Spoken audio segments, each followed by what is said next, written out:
ورحمۃ اللہ وبرکاتہ۔ اس سے پہلے مختلف موضوعات پر الگ الگ باتیں آپ لوگوں نے سنی اور ماشاءاللہ رپورٹ بھی لگی کہ اس کے عمل کے معاملات بھی مضبوط ہو رہے ہیں۔ اس سے پہلے اس چیز پہ خاص روشنی ڈالی گئی کہ گھر میں محبت کیسے قائم ہو سکتی ہے، گھر میں سکون کیسے آ سکتا ہے۔ آج جو موضوع ہے وہ ہے پڑوسیوں کے حقوق۔ ہمارے گھر کے پڑوس میں جو رہتا ہے اس کے ساتھ ہمارا رویہ کیسا ہو، ہمارا تال میل کیسا ہو۔ آئیے اسی تعلق سے کچھ باتیں سنیں، اور اس سے پہلے حصول برکت کے لیے اللہ کے نبی صلی اللہ علیہ وسلم کی بارگاہ میں ہدیہ درود و سلام پیش کریں، پڑھیں صلی اللہ علیہ وآلہ صلی اللہ علیہ وسلم۔ صلاۃ و سلام علیک یا سیدی یا رسول اللہ صلی اللہ تعالی علیہ وسلم۔ جس طریقے سے ہمارے گھر کا ہر ممبر، ہر فرد اگر ایک دوسرے سے اچھا تال میل رکھتا ہے، ان کے درمیان شرعی اعتبار سے محبت بھی قائم ہوتی ہے، تو اس گھر میں سکون محسوس ہوتا ہے۔ اسی انداز میں ہمارے پڑوسی کا معاملہ بھی بڑا اہم رول ادا کرتا ہے ہماری زندگی میں۔ اگر ہمارا پڑوسی اچھا ہو، ہمارا پڑوسی ہمارے ساتھ برتاؤ اچھا کرے، ہمارا پڑوسی ہم کو پریشان نہ کرے، ہمارا پڑوسی اگر وہ دکھ درد اور پریشانی میں ساتھ کھڑا ہو جائے، ہمارا پڑوسی اگر ہر اعتبار سے ہماری حوصلہ افزائی کرے، تب ایسی صورت میں انسان کو بڑا سکون محسوس ہوتا ہے۔ تو پڑوسی کا رول بہت اہم ہو جاتا ہے۔ یہی وجہ ہے کہ اللہ تبارک و تعالیٰ نے کئی آیتوں کے اندر پڑوسی کے تعلق سے ارشاد فرمایا۔ ایک آیت میں اللہ تعالیٰ نے جہاں پر حسن سلوک یعنی اچھا برتاؤ جن لوگوں کے ساتھ کیا جائے، اچھا رویہ جن لوگوں کے ساتھ اختیار کیا جائے، جن لوگوں کے ساتھ اچھے معاملات سے تعلق قائم کیا جائے، تو ان میں سے ذکر کرتے ہوئے اللہ تبارک و تعالیٰ نے بالجاری ذی الجنب، اللہ تعالیٰ نے پڑوسی کا بھی ذکر فرمایا کہ پڑوسی کے ساتھ بھی اچھا سلوک برتا جائے، پڑوسی کے ساتھ بھی اچھا احسان کیا جائے، پڑوسی کے ساتھ بھی حسن سلوک کیا جائے۔ اگر کوئی بندہ اپنے پڑوسی کو پریشان کرتا ہے، اپنے پڑوسی کو اذیت دیتا ہے، رہن سہن کے انداز میں یا گندگی وغیرہ کے معاملات میں، یا اس کے علاوہ گھر میں ایسے انداز میں رہتا ہے کہ پڑوسی پریشان رہتا ہے، بہت ساری صورتیں اس کی بنتی ہیں، تب ایسی صورت میں حضور نے فرمایا وہ آدمی ایمان والا نہیں ہو سکتا جس کی تکلیفوں سے اس کا پڑوسی سکون میں نہ ہو، یعنی جو اپنے پڑوسی کو پریشان کرتا ہے، حضور نے فرمایا وہ ایمان والا نہیں ہو سکتا ہے۔ اب میری ماؤں بہنوں ذرا غور کرو، مرد سے زیادہ آپ کو گھروں میں رہنا ہوتا ہے، مرد سے زیادہ گھر میں آپ وقت گزارتی ہے، تو حضور نے فرمایا وہ ایمان والا نہیں ہو سکتا ہے جس کی تکلیفوں سے اس کا پڑوسی محفوظ نہ ہو۔ اور ایک روایت میں آیا اللہ کے نبی صلی اللہ علیہ وسلم نے بڑے اچھوتے انداز میں یوں ارشاد فرمایا کہ آقا فرماتے جو آدمی اپنے پڑوسیوں کو پریشان کرتا ہے وہ جنت میں نہیں جا سکتا۔ اب ذرا سوچے پڑوسی کا معاملہ کتنا اہم ہوتا ہے۔ اب پڑوسی کو تکلیف دینا مثال کے طور پر اپنے گھر کا کچرا اس کے گھر کے سامنے ڈال دینا، مثال کے طور پر اتنی آواز سے رات میں چلا کر کے جو ہے ٹیپ بجانا یا ڈی جے بجانا جس سے پڑوسی کو تکلیف ہو، اس کی نیند نہ پوری ہو رہی ہو، یا رات میں یا دن کے موقع پر گھر میں مرچ وغیرہ اس انداز میں بھوننا کہ پڑوسی بھی اذیت میں پڑ جائے، تکلیف میں پڑ جائے، یا اس انداز میں چلا کر کے باتیں کرنا کہ پڑوسی کی جو ہے پریشانی کا باعث ہو جائے، یا بلا وجہ پڑوس میں بچیاں جوان رہتی ہیں اور بلا وجہ چھت پر جا کر کے اپنی چھت پر بیٹھ جانا اور دوسرے کی بچیاں جو پڑوسی ہے اس کی بچیوں کو جا کر کے تاڑنا اور ان کو دیکھنا اور ان کی تمام باتوں کو غور کرنا، ملاحظہ کرنا، تو یہ تمام باتیں وہ ہیں جس سے پڑوسی کو تکلیف ہوتی ہے اور جس سے اس کے پڑوسی کو تکلیف ہو، حضور نے فرمایا وہ ایمان والا نہیں ہو سکتا۔ ایک روایت میں آیا حضور صلی اللہ علیہ وسلم نے فرمایا وہ جنت میں نہیں جائے گا۔ ایک موقع پر اللہ کے نبی صلی اللہ علیہ وسلم یوں ارشاد فرماتے ہیں کہ جبرائیل امین آئے میرے پاس اور آنے کے بعد انہوں نے مجھ سے کہا کہ پڑوسی کا خیال رکھا جائے۔ اتنی تاکید کی کہ حضور فرماتے مجھے لگا کہ یہ وارث بنا دیں گے پڑوسی کو۔ انسان کا مطلب وارث جیسے بیٹا ہوتا ہے، بیٹے کے ساتھ اچھا برتاؤ، پوتا اس کے ساتھ اچھا برتاؤ، اور ایسے ہی اپنے گھر کا کوئی ممبر اس کے ساتھ اچھا سلوک ہوتا ہے، تو ویسا ہی سلوک پڑوسی کے ساتھ کیا جائے۔ حضور صلی اللہ علیہ وسلم نے الگ الگ انداز میں الگ الگ باتیں ارشاد فرمائی۔ چنانچہ ایک موقع پر اللہ تبارک و تعالی سورہ نساء میں یوں ارشاد فرماتا ہے وَاعْبُدُوا اللَّهَ وَلَا تُشْرِكُوا بِهِ شَيْئًا وَبِالْوَالِدَيْنِ إِحْسَانًا وَبِذِي الْقُرْبَى وَالْيَتَامَى وَالْمَسَاكِينِ وَالْجَارِ ذِي الْقُرْبَى وَالْجَارِ الْجُنُوبِ۔ حضور اللہ تبارک و تعالی قرآن مقدس میں ارشاد فرماتا ہے کہ اللہ کی عبادت کرو، اس کے ساتھ کسی کو ساجیدار مت بناؤ، ماں باپ کے ساتھ اچھا سلوک کرو، وَبِذِي الْقُرْبَى اور رشتے داروں کے ساتھ بھی اچھا سلوک کرو، وَالْيَتَامَى اور یتیموں کے ساتھ بھی اچھا برتاؤ کرو، وَالْمَسَاكِينَ اور پریشان لوگ جو پریشان ہیں، مسکین ہیں، ان کی مدد کرو، وَالْجَارِ ذِي الْقُرْبَى اور پڑوسی کا مدد کرو، ذِي الْقُرْبَى جو ایک دم رشتہ دار ہمسایہ ہے، والجار الجنوب ان کے ساتھ اللہ تعالیٰ نے اچھا سلوک کرنے کا حکم عطا فرمایا۔ ایک حدیث میں یوں آیا جس کا خلاصہ یہ بنتا ہے کہ پڑوسی تین طریقے کے ہوتے ہیں۔ ایک پڑوسی پڑوس میں جو رہتا ہے وہ ہے اور ساتھ میں مسلمان ہے، ساتھ میں وہ رشتہ دار بھی ہے، تو اب اس کا تین طریقے سے خیال رکھا جائے گا۔ پہلا خیال تو پڑوسی ہونے کا، دوسرا خیال رشتہ دار ہونے کا، تیسرا خیال مسلمان ہونے کا۔ تو جو تین طرح کا مطلب تین خوبیوں کا حامل ہے، پڑوسی بھی ہے، ساتھ میں مسلمان بھی ہے، ساتھ میں رشتہ دار بھی ہے، تو تین وجوہوں سے ان کا خیال رکھا جائے گا۔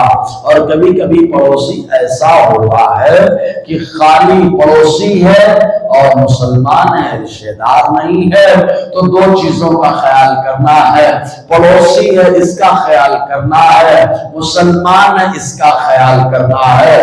اور کبھی کبھی خالی پڑوسی ہوتا ہے کہ بس پڑوس میں رہتا، ایمان بھی اس کے پاس نہیں ہوتا ہے، تو ان کے ساتھ اچھا سلوک کرنا ہے۔ ایک موقع پر حضور صلی اللہ علیہ وسلم جو ہے پڑوسی کے تعلق سے ارشاد فرماتے ہوئے بڑے اچھے انداز میں حضور ارشاد فرماتے ہیں کہ اپنے پڑوسی کے ساتھ اچھا برتاؤ کرو، اور جو اچھا برتاؤ کرو تو اس کو اپنے آپ کو بڑا مت سمجھ لو کہ میں تمہارے ساتھ ایسا کرتا، میں تمہارے ساتھ ویسا کرتا، یا کوئی عورت یہ کہے کہ پڑوس میں جو عورت رہتی ہے میں اس کی مدد کرتی، ایسا کرتی ویسا کرتی، یعنی چار آدمی میں بیان کرے، ایسا مت سمجھو اپنے آپ کو، کیونکہ جو اچھا سلوک کر کے بھول جاتا ہے، حضور نے ارشاد فرمایا اللہ تعالیٰ اس کے درجے کو بلند فرماتا ہے۔ اب جو بہن، جو ماں یا جو گھر کی عورت چاہتی ہے کہ اس کا رتبہ بلند ہو، مرتبہ بلند ہو، تو وہ پڑوسی کے ساتھ اچھا سلوک، اچھا برتاؤ کرے اور اس کی وجہ سے اپنے آپ کو بڑا نہ جانے۔ ایک حدیث پاک میں آیا حضور صلی اللہ علیہ وسلم نے ارشاد فرمایا کوئی پڑوسی اپنے پڑوسی کو حقیر نہ جانے، چھوٹا نہ جانے، ورنہ کیا ہوتا ہے لوگ یہ سمجھتے میرا گھر پکا ہے پڑوسی کا گھر کچا ہے، میرے گھر میں طرح طرح کے کھانے بنتے ہیں پڑوسی کے گھر میں ایسے ہی خشک روٹی کھا لی جاتی ہے، یا میرے گھر میں گاڑیوں کی انبار ہے اس کے یہاں کچھ نہیں ہے۔ تو آدمی اپنے آپ کو اپنے پڑوسی سے افضل اور بڑا سمجھ لیتا ہے۔ حضور نے فرمایا نہیں ایسا مت کرو، اپنے آپ کو اپنے پڑوسیوں سے افضل اور بڑا نہ جانو، اپنے پڑوسی کو حقیر اور چھوٹا مت جانو۔ اگرچہ حضور صلی اللہ علیہ وسلم نے فرمایا اگرچہ وہ کیسا ہی کیوں نہ ہو، اب پڑوسی سے تعلق اور محبت مضبوط کرنے کے تعلق سے حضور صلی اللہ علیہ وسلم نے بڑی اچھی بات بیان فرمائی۔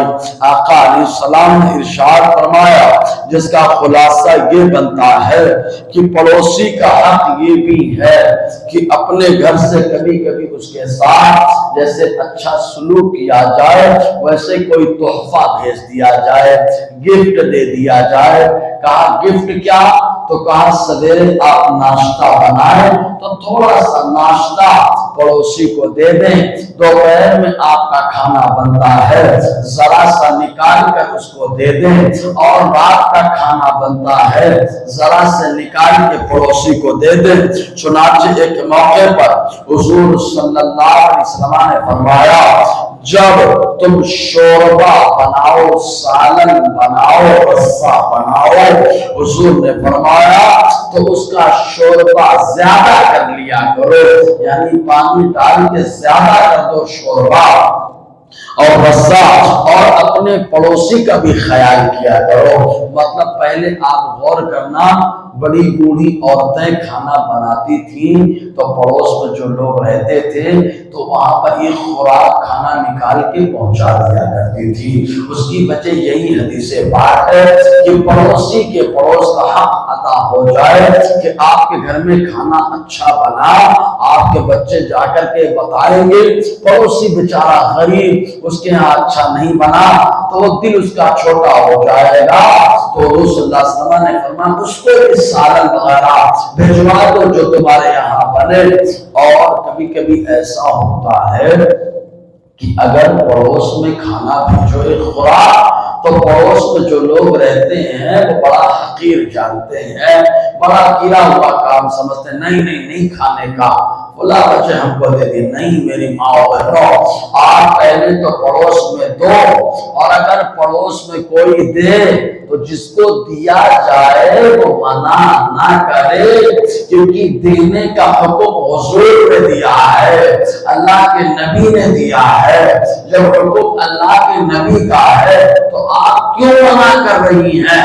لے لیجئے، قبول کر لیجئے، آپ بھی کھائیے، اپنے بچوں کو بھی کھلائیے۔ آقا علیہ السلام نے ایک موقع پر یہ بھی تو فرمایا کہ پڑوسی اگر پڑوسی کو کچھ دے تو وہ اس کو گرا ہوا نہ جانے، حقیر نہ جانے، اگرچہ وہ بکری کا کھوئی ہی کیوں نہ دے رہا ہو، یعنی ہڈی ہی کیوں نہ دے رہا ہو۔ تو حضور صلی اللہ علیہ وسلم نے بڑے اچھے انداز میں محبتوں کا سلسلہ قائم کرنے کے سلسلہ بتا دیا کہ پڑوسی ایک دوسرے کو کھانے کا تحفہ پیش کر دیا کرے۔ آپ غور کرنا آج بھی رمضان میں افطاری کے ٹائم پر یہ بات ہوتی ہے کہ ایک دوسرے کے گھر میں افطاری ہم لوگ بھیج دیتے ہیں۔ عید کا دن آتا ہے تو بہن بیٹی کے یہاں کھانا پہنچا دیتے ہیں۔ تو جیسے یہ ماحول ہے ویسے ایک ماحول اور بنا لیجیے کہ جب بھی کھانا بنے اچھا بنے یا جو بھی بنے آپ تھوڑا سے نکال کے اپنے پڑوسی کو دے دیں، پڑوسی آپ کو دے دے۔ اس طریقے سے کیا محبت کا سلسلہ مضبوط ہو جائے گا، محبت قائم ہو جائے گی۔ تو آدمی جو پڑوسی سے جو ہے تکلیف میں رہتا ہے جب ایک دوسرے کو تحفہ دینے لگیں گے تو پھر بہت محبت بڑھ جائے گی۔ مزید یہ کہ وہ آپ کا کھانا آپ جو 11ویں شریف میں 11ویں کر رہی ہے یا 11ویں اور نیاز کا اہتمام ہے، اب تو روز نیاز ہو رہی ہے، ہم نے پڑوسی کو کھلا دیا، صبح ناشتے میں بھیج دیا، نیاز ہو گئی، دوپہر میں بھیج دیا، نیاز ہو گئی، شام میں بھیج دیا، نیاز ہو گئی، اس نے کھا لیا، اس نے بھیجا، تو یہ مت سمجھو کہ بدلہ ہو رہا ہے، نہیں، حضور نے حکم دیا ہے، اس لیے آپ نے دیا، حضور نے جیسے آپ کو حکم دیا ویسے اس کو حکم دے دیا، اس نے بھی آپ کو پیش کر دیا، تو حقیر نہ جانے اس کو دیا جائے۔ ایک موقع پر حضور صلی اللہ علیہ وسلم یوں ارشاد فرماتے ہیں کہ اپنے پڑوسی کو تکلیف مت دو، ذرا بھی اذیت مت دو، ذرا بھی تکلیف مت دو۔ آقا فرماتے ہیں اللہ کی قسم وہ مومن نہیں ہو سکتا، پھر قسم حضور نے لی، اللہ کی قسم وہ ایمان والا نہیں ہو سکتا، پھر حضور نے قسم لی، اللہ کی قسم وہ ایمان والا نہیں ہو سکتا۔ صحابہ کرام نے پوچھا، اے اللہ کے نبی صلی اللہ علیہ وسلم، کون ایمان والا نہیں ہو سکتا؟ تو حضور نے ارشاد فرمایا، وہ شخص جو اپنی شرارتوں سے اپنے پڑوسی کو پریشان کرتا ہو، جو پریشان کرتا ہے پڑوسی کو، حضور صلی اللہ علیہ وسلم نے فرمایا وہ ایمان والا نہیں ہو سکتا۔ ایک موقع پر یوں فرمایا حضور نے بخاری کے اندر کہ جو اللہ اور قیامت کے دن پر ایمان رکھتا ہے وہ اپنے پڑوسی کو تکلیف نہیں دیتا، تو وہ پڑوسی کا بڑا اہم معاملہ ہے، اس لیے پڑوسی کو ذرا بھی تکلیف نہ دی جائے، پڑوسی کو ذرا بھی اذیت نہ پہنچائی جائے۔ ایک اللہ تبارک و تعالیٰ نے پڑوسی کے تعلق سے ابھی کیا کھانا لینا دینا ایک بات یہ بتائی گئی، دوسری بات کیا بتائی گئی؟ یہ کہ اس کو کسی طریقے سے پریشان نہ کیا جائے، اس کو کسی طریقے سے اذیت نہ دی جائے۔ حضرت ابو ہریرہ رضی اللہ تعالی عنہ سے روایت ہے کہ ایک آدمی نے حضور صلی اللہ علیہ وسلم کی بارگاہ میں عرض کیا، یا رسول اللہ، میرا پڑوسی مجھے تکلیف دیتا ہے، میرا پڑوسی مجھے پریشان کرتا ہے، میرا پڑوسی مجھے ایذا دیتا ہے۔ حضور صلی اللہ علیہ وسلم نے فرمایا، جاؤ اپنا سامان نکال کر راستے میں پھینک دو۔ حضور کی بارگاہ میں انہوں نے کیا عرض کیا؟ میرا پڑوسی مجھے بہت پریشان کرتا ہے۔ تو حضور نے کہا، جاؤ تم اپنا سامان نکال کے راستے میں پھینک دو۔ وہ گیا اور اپنا سامان راستے میں جا کر کے پھینک دیا۔ جب سامان پھینک دیا راستے میں، لوگ اس کے پاس جمع ہو گئے اور پوچھنے لگے، کیا بات ہے کہ تم نے سامان گھر کا باہر نکال کر کے پھینک دیا؟ تو اس نے کہا، میرا پڑوسی مجھے تنگ کرتا ہے، میرا پڑوسی مجھے پریشان کرتا ہے، بڑی تکلیفیں دیتا ہے۔ میں نے حضور صلی اللہ علیہ وسلم سے ذکر کیا تو آپ نے مجھے حکم دیا تو اپنا سامان نکال کر راستے میں پھینک دو، تو میں نے اسی لیے راستے میں سامان ڈال دیا۔ تو لوگ کہنے لگے، اے اللہ، اس مسلمان پر لعنت کا جس نے ان کو پریشان کیا، تکلیف دی، اس کو ذلیل کر جس نے اس کو تکلیف دی۔ تو وہ پڑوسی جو تکلیف دے رہا تھا، جب اس کو پتہ لگا تو وہ آیا اور کہنے لگا، اے بھائی، اپنے گھر واپس چلے جاؤ، سامان رکھ دو، اب میں قسم کھا کر کے کہتا ہوں کہ میں تم کو ذرا بھی تکلیف نہ دوں گا۔ تو معلوم یہ ہوا کہ اپنے پڑوسی کو تکلیف مت دو، ورنہ جنت سے محروم، ایمان کا نور بھی چلا جائے، اللہ کے رسول بھی ناراض ہو جائے اور لوگوں کی لعنت الگ ملے۔ اور یاد رکھیں، جو پڑوسی اچھا بن جاتا ہے اس کی شان کیا ہوتی ہے۔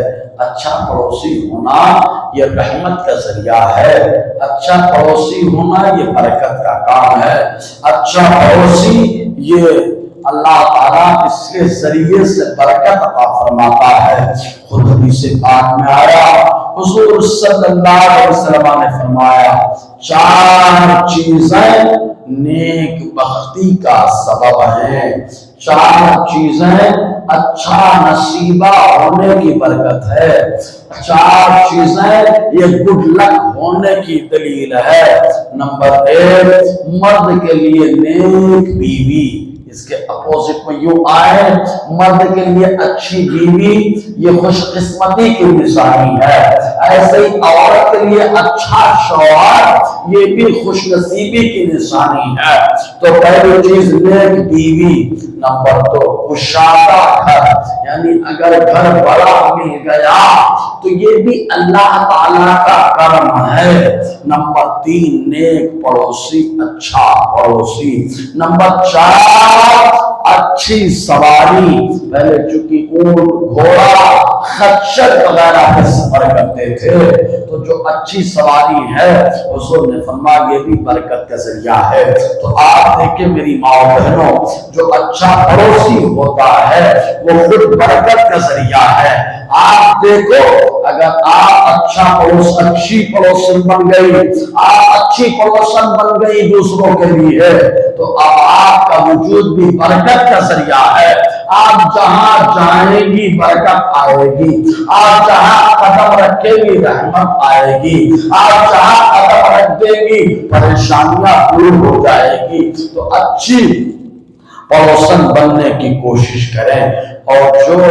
اور حضور نے فرمایا 4 چیزیں یہ نحوست کا ذریعہ ہے، یعنی جن کی وجہ سے رب کی رحمت ہٹ جاتی ہے، نحوست نازل ہوتی ہے، وہ بھی 4 چیزیں ہیں۔ نمبر 1، برا پڑوسی، یعنی جو پڑوسی ہو برا ہو تو اس سے نحوست آتی ہے۔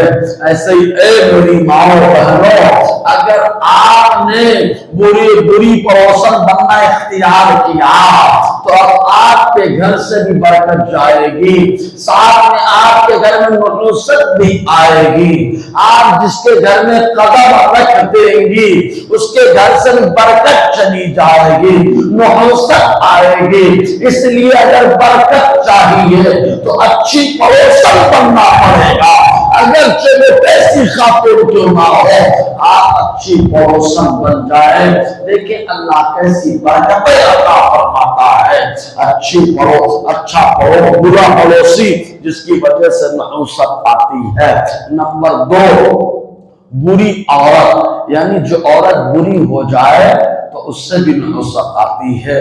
شوہر کو پریشان کرنے والی عورت بری کہلاتی ہے، اور گھر کے حق ادا نہ کرنے والی عورت بری کہلاتی ہے۔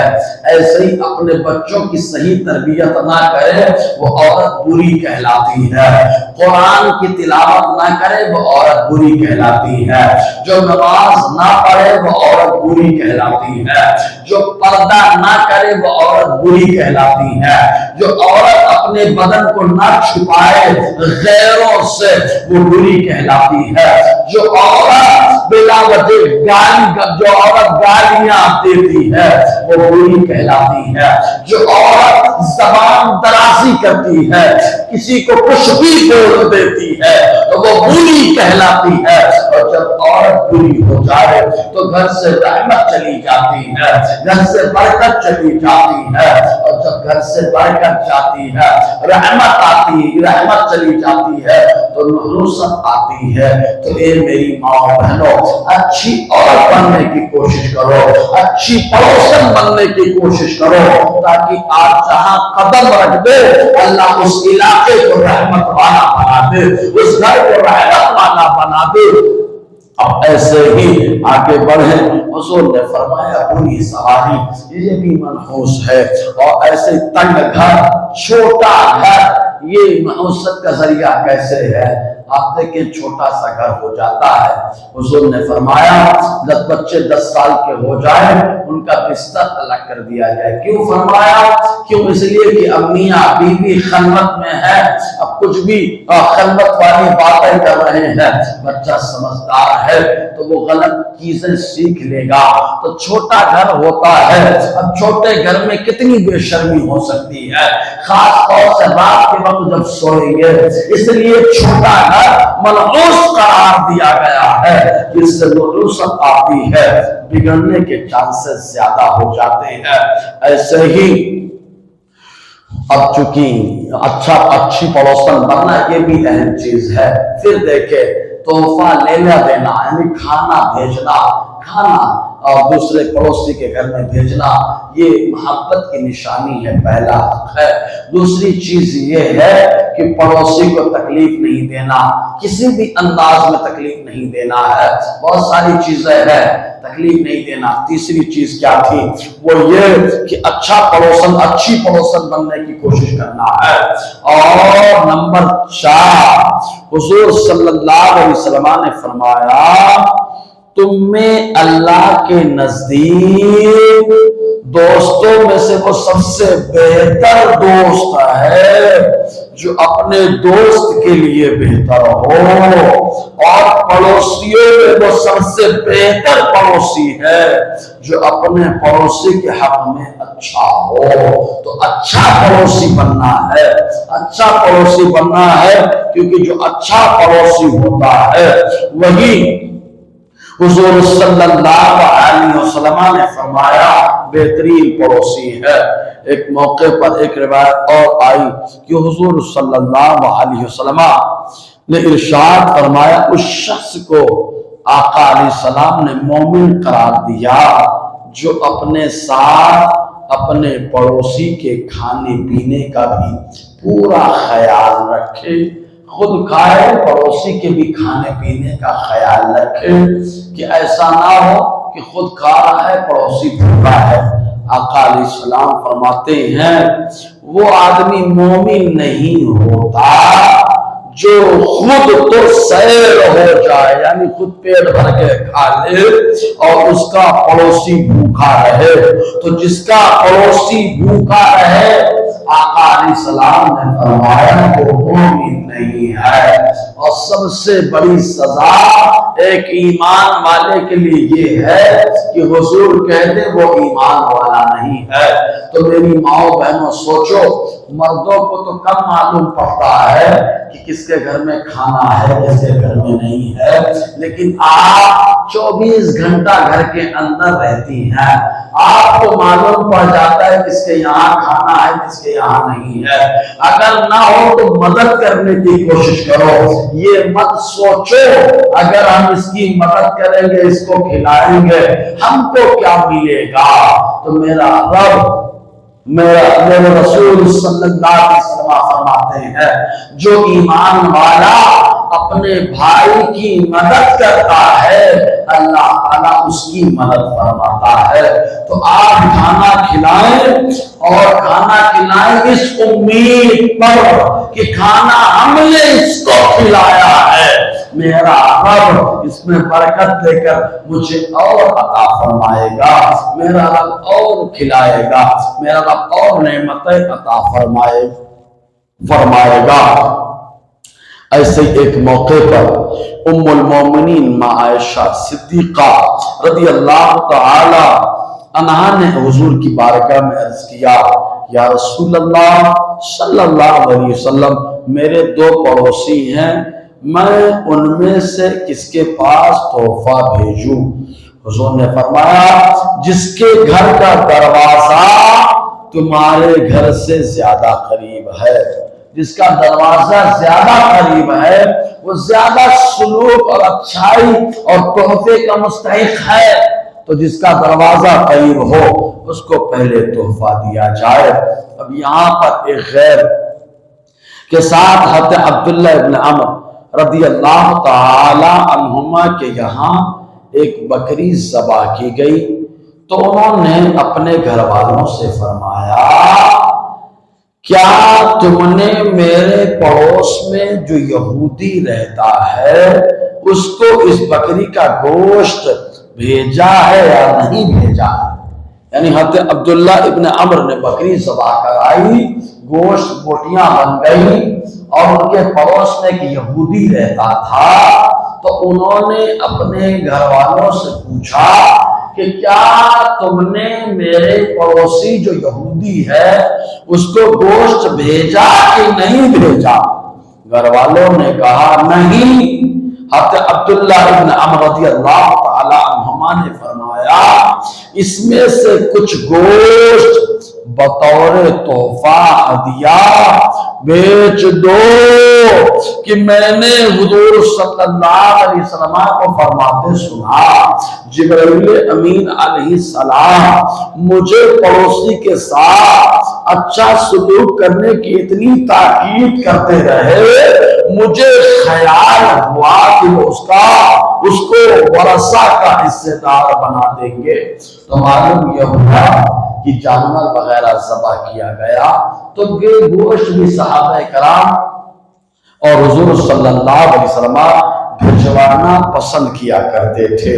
چنانچہ ایک موقع آیا، حضرت ابو ہریرہ رضی اللہ تعالی عنہ بیان کرتے ہیں کہ ایک شخص نے عرض کیا یا رسول اللہ، فلاں عورت کے تعلق سے لوگ کہتے ہیں وہ بہت نماز پڑھتی ہے، نفل نماز بہت پڑھتی ہے، روزہ بھی خوب رکھتی ہے، جیسے پیر کا روزہ، جمعرات کا روزہ، مہینے میں 3 روزے ایام 20، 13، 14، 15، شعبان کا روزہ، رجب کا روزہ، اور بہت سارے روزے نفلی رکھتی، عید کے 6 روزے، اور بقرہ عید میں 1 سے لے کے 9 تک، محرم کے 10 روزے، ربیع الاول کے 12 روزے وہ رکھتی، خوب روزے رکھتی ہے، وہ نفل نماز بھی خوب کرتی ہے، خیر خیرات بھی خوب کرتی ہے، خوب پڑھتی ہے، مگر ساتھ ہی ساتھ اپنے پڑوسی کو برا بھلا بھی بولتی رہتی ہے، خود زبان سے خراب بولتی ہے۔ حضور نے ارشاد فرمایا وہ عورت جہنم میں جائے گی۔ ذرا سوچو میری ماں بہنوں، وہ عورت نماز بھی خوب پڑھ رہی ہے، وہ عورت روزے بھی خوب رکھ رہی ہے، وہ عورت خیر خیرات بھی خوب کر رہی ہے، لیکن ذرا سوچا آپ نے کہ وہ خالی اپنے پڑوسیوں کو تکلیف دے رہی ہے، کبھی گالی دے دیتی ہے، کبھی نازیبا کلمہ بول دیتی ہے، کبھی ان کو حقیر اور چھوٹا معمولی سمجھتی ہے، اپنے زبان سے کچھ جملے نکالتی ہے جس سے پڑوسیوں کو تکلیف ہو جاتی ہے۔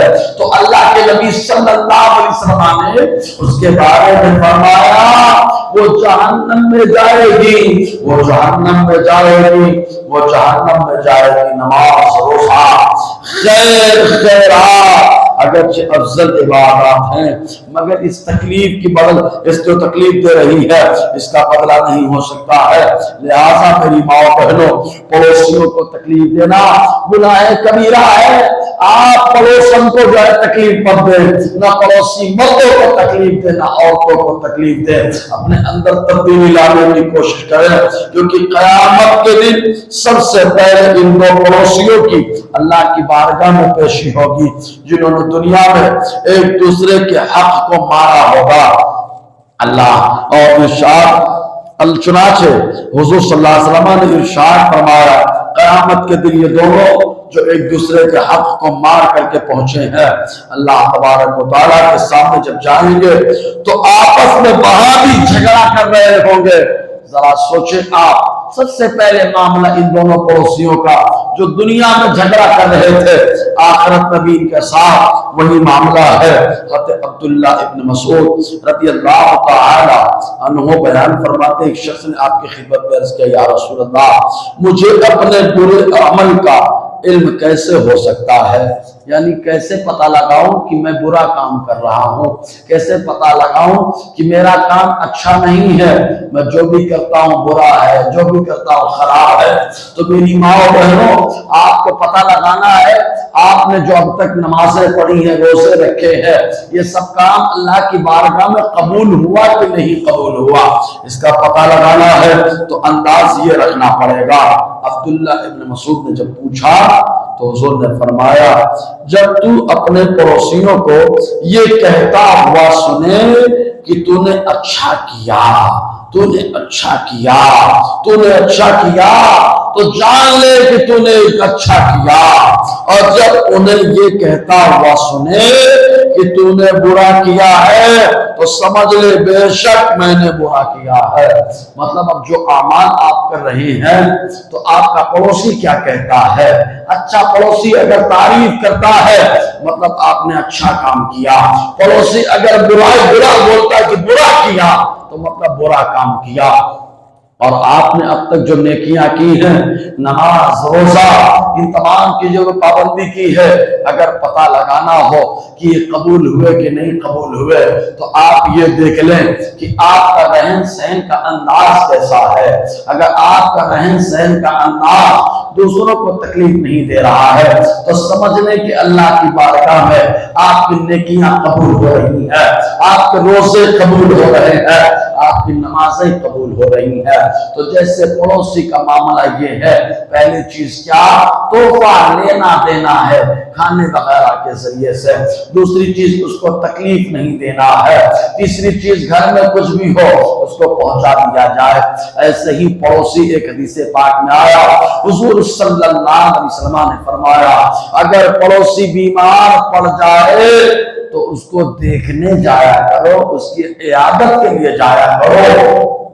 اور اب ہمارے یہاں پڑوسی بیمار ہو تو کون جاتا، حالانکہ بیمار کے پاس جاؤ اس کی عیادت کے لیے، جا کر کے وہاں پہ دعائیں کرو، اللہ تعالیٰ وہاں پر دعاؤں کو قبول فرماتا ہے۔ ہو سکے تو بیمار ہی دعا کرے، نہ کر سکے تو آپ دعا کریں۔ تو حضور نے فرمایا پڑوسی اگر بیمار پڑ جائے تو اس کی عیادت کو جاؤ، اور ایسے ہی حضور نے فرمایا اگر اس کے یہاں کسی کا معاملہ فوت کا ہو، کسی کا انتقال ہو جائے تو اس کے لیے تعزیت کے لیے جاؤ کہ انتقال ہوا، جا کر کے تسلی دو، تعزیت ہو۔ آقا علیہ السلام نے ایسے ہی فرمایا اگر پڑوسی کا انتقال ہو جائے اور وہ پڑوسی ایمان والا ہے تو اس کے نماز جنازے میں شرکت کرو۔ ایسے آقا علیہ السلام نے اور بھی بہت ساری چیزیں ارشاد فرمائی۔ تو پڑوسی اگر بیمار ہو تو عیادت کو جائیں، اور عیادت کو جائیں تو خالی ہاتھ نہ جائیں، ان کے ساتھ میں کچھ کھانے پینے کا سامان لے کر کے جائیں، جو بھی ہے فروٹس ہے، جوس ہے، پھر بسکٹ وغیرہ جو بھی ہو سکے آپ اپنی حیثیت کے اعتبار سے لے کر کے جائیں، اور ساتھ میں اگر انتقال ہو جائے تو وہاں جا کر کے تعزیت کریں، اور تعزیت میں جتنا ہو سکے اس کو تسلی دیں۔ تسلی دینے کے ساتھ ساتھ اس کے کفن دفن کے جو معاملات ہیں، نہلانے کا جو معاملہ ہے، قبر کے انتظامات کا معاملہ ہے، اب عورتیں تو وہاں نہیں جا سکتی ہیں، عورتیں گھر میں کم سے کم گھر میں جائیں، وہاں پر تعزیت دیں، قرآن کی تلاوت کریں۔ وہاں عورتیں جاتی ہیں، انتقال ہوتا ہے تو دیکھنے میں یہ آیا، یہ تھوڑی دیر تک خاموش رہی، اس کے بعد اس کی غیبت، اس کی غیبت، اس کی چغلی، اس کی چغلی۔ اس سے بہتر ہے میری ماؤں بہنوں کم سے کم کلمہ طیبہ وہاں پڑھ لیا کرو، 7,00,000 مرتبہ کلمہ طیبہ پڑھ لو، مرحوم کو بخش دو، اس کے اللہ تعالیٰ سارے گناہوں کو معاف فرما دیتا ہے۔ شیخ محی الدین ابن العربی رحمۃ اللہ علیہ، ان کے پاس ایک نوجوان آیا جو پہنچا ہوا تھا، وہ بھی اللہ کی بارگاہ میں مقبول تھا، دسترخوان پر بیٹھ گیا۔ محی الدین ابن العربی رحمۃ اللہ علیہ آج جو ہے کھانا نوش فرما رہے تھے، اور اس نوجوان کا چہرہ دیکھا، وہ کچھ گھبرا رہا تھا، گھبراہٹ میں تھا۔ آپ نے غور کیا تو معلوم ہوا کہ اس کی والدہ قبر میں ہے، عذاب قبر میں مبتلا ہے۔ وہ کہتے ہیں میں نے 7,00,000 مرتبہ کلمہ طیبہ یعنی لا الہ الا اللہ محمد رسول اللہ پڑھ رکھا تھا، فوراً میں نے دل میں ان کو پیش کرنے اور اصالہ ثواب کرنے کی نیت کی۔ جیسے ہی نیت کی، نوجوان کا چہرہ کھل اٹھا، تو میری ماں بہنوں سوچو یہاں نیت ہوئی، وہاں قبر میں ثواب ملا، نوجوان خوش ہو گیا۔ تو جب آپ گھر پڑوس میں انتقال ہوتا ہے تو وہاں جا کر وہ چپ نہ بیٹھے بلکہ لے لے تسبیح اور بانٹ لے، ہر کوئی کلمہ طیبہ پڑھے، 1.25 لاکھ مرتبہ کلمہ پڑھو۔ دیکھو اللہ تبارک و تعالیٰ کلمہ پڑھنے کی برکت سے رحمت کے فرشتوں کو بھی بھیجے گا، اور ساتھ میں 1.25 لاکھ مرتبہ پورا کر لو اور پڑوسی کو ایصال ثواب کر دو، اللہ اس کی گناہ کو معاف فرمائے گا۔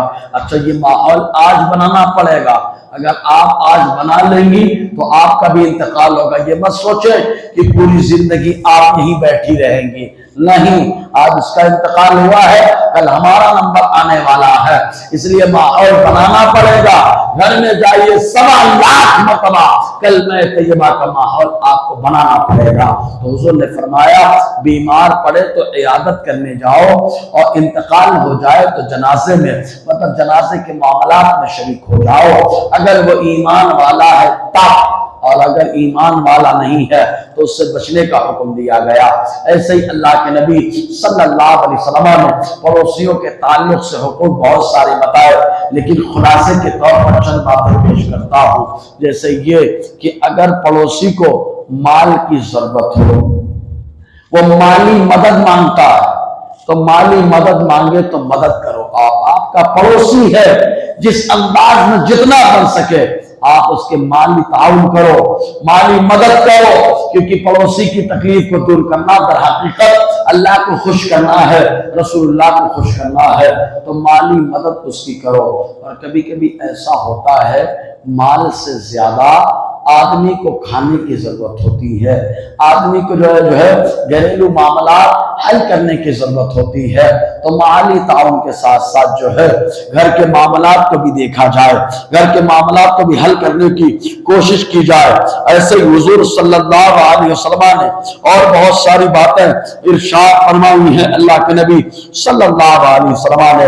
ایسے ہی اگر کبھی کبھی خوشی ہوتی ہے، جیسے شادی کا موقع ہے، خوشی کا موقع ہے، اگر وہاں کوئی غیر شرعی حرکت نہ ہو رہی ہو تو خوشی کے موقع پر اس کو مبارکباد پیش کی جائے۔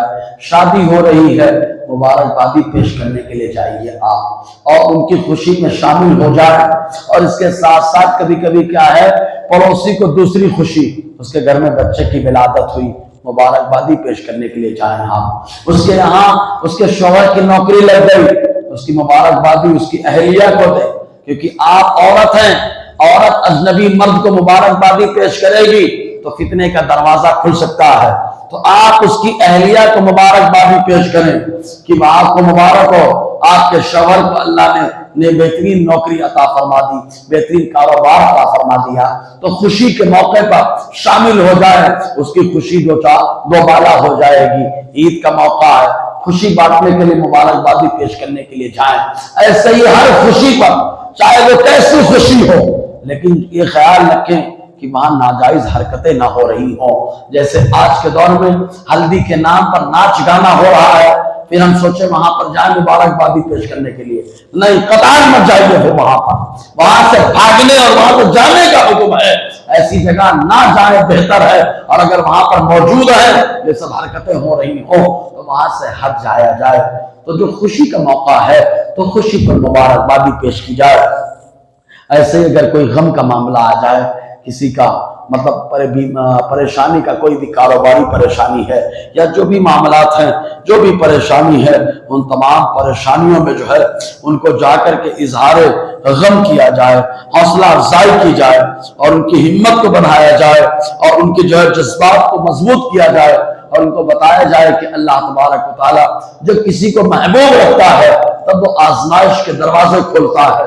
دیکھو حضرت ایوب علیہ السلام کے بارے میں آیا کہ اللہ تبارک و تعالیٰ کی بارگاہ میں اللہ اتنے مقبول تھے، رہے گا کہ اللہ تعالیٰ نے ہر دولت سے آپ کو نوازا، ہر مال سے آپ کو نوازا، جانور آپ کے پاس موجود رہے، غلام آپ کے پاس رہے، محل آپ کے پاس رہا۔ ابلیس نے رب کی بارگاہ میں کہا، مولا تو نے انہیں خوشحالی دی ہے، اس خوشی کے موقع پر تیرا شکر ادا کر رہے ہیں، لیکن اگر پریشانی دے گا تو یہ ذرا بھی تیری جو ہے صبر نہیں کر پائیں گے۔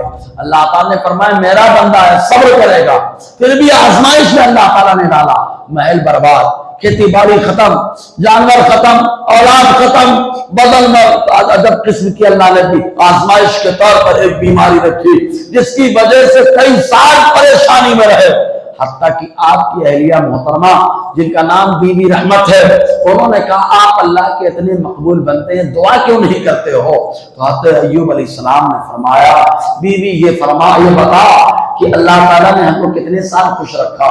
کہا اب تک جب سے میں آئی ہوں 7 سال تو ہم نے خالی خوشحالی دیکھی ہے۔ آپ نے فرمایا بتا آزمائش کے سال کتنے ہوئے؟ کہا 5 سال۔ تو کہا اے میری بیوی ذرا یہ تو سوچ، جس اللہ نے تجھے میرے ساتھ بھیجا تو 7 سال تُونے خوشحالی کے دیکھے، تو ابھی پریشانی کے تو خالی 5 سال ہوئے، کم سے کم برابر تو ہو جائے، اس کے بعد رب کی بارگاہ میں عرض کیا جائے۔ تو میرے رب نے ارشاد فرمایا وَوَجَدْنَاهُ صَابِرًا، میں نے اپنے ایوب کو صبر کرنے والا پایا۔ تو اس انداز میں جا کر کے تلقین کی جائے، انہیں سمجھایا جائے، اس انداز میں اگر رہا جائے تو انشاءاللہ پڑوسی بھی ہمارے گن گائے گا، پڑوسی بھی اچھا ہو جائے گا، اور پڑوسی جب اچھا ہوگا تو نظام درست ہو جائے گا۔ پھر ایک بار میں پورے بیان کا خلاصہ بتاتا۔ پہلی چیز یہ کہ پڑوسی کو کسی قسم کی کوئی تکلیف نہیں دینا۔ اب آپ دیکھیں تکلیف کس سے ہو سکتی ہے؟ کیا چلانے سے، بینڈ باجے سے، ڈھول باجے سے، خوب جن کے ڈی جے بجانے سے؟ ارے ڈی جے ایسے بجایا جاتا ہے کہ پورا گاؤں پریشان رہتا ہے۔ آپ نے کبھی سوچا ہے کہ کوئی پڑوسی بیمار بھی ہوگا جس کو ڈاکٹر نے سکون سے رہنے کا حکم دیا ہوگا؟ وہ بیوی بیچارے بوڑھے لوگ جن کو بڑی مصیبت سے نیند آتی ہے، آپ کے ڈی جے نے تماشا مچا کر کے ان کی نیند کو اجاڑ کر دیا ہے۔ تو پڑوسی کو تکلیف نہ ہو۔ اور تکلیف کی بہت ساری صورتیں ہوتی ہیں، ایک تو یہی ہو گئی، دوسری صورت یہ ہے کہ آپ پڑوسی کو تحفہ دے دیا کریں۔ تحفے کا طریقہ کیا ہے؟ گھر میں جو کھانا بنے آپ وہ کھانا پڑوسی کے یہاں پیش کر دیں، اور پڑوسی جس کو کھانا پیش کیا جائے وہ برا نہ مانے کہ یہ کیا صدقہ دے دیا، خیرات دے دیا۔ نہ، صدقہ خیرات نہیں ہے، وہ آقا علیہ السلام کے حکم کے مطابق دے رہی ہے خاتون، تو آپ بھی حضور کے حکم کے مطابق لے لیں۔ اس کے ساتھ ساتھ خوشی میں مبارکبادی پیش کرنا، غمی میں غمی میں جا کر کے اظہار دکھ کرنا، تعزیت کرنا، اور جب انتقال ہو جائے تو ایک اچھا ماحول کریٹ کرنا، اور قرآن خوانی اور کلمہ خوانی کرانا، یہ تمام باتیں وہ ہیں جن پر آپ عمل کرنے کی کوشش کریں۔ انشاءاللہ آپ کا پڑوسی خوش ہو جائے گا۔ سب سے اہم چیز، عورتیں اپنی زبان سے اپنے پڑوسی کو تکلیف نہ دیں، زبان کو کنٹرول میں رکھیں، اور اپنے گھر کا کچرا وغیرہ باہر پھینکنے کی کوشش نہ کریں، اس کی وجہ سے جھگڑے ہوتے ہیں۔ تو زبان پہ کنٹرول رکھیں۔ اللہ تبارک و تعالیٰ کہنے سننے سے زیادہ ہم لوگوں کو عمل کی توفیق عطا فرمائے۔ دوران بیان غیر شرعی کلمات نکلے ہوں تو اپنے حبیب کے صدقے اللہ تعالیٰ معاف فرمائے۔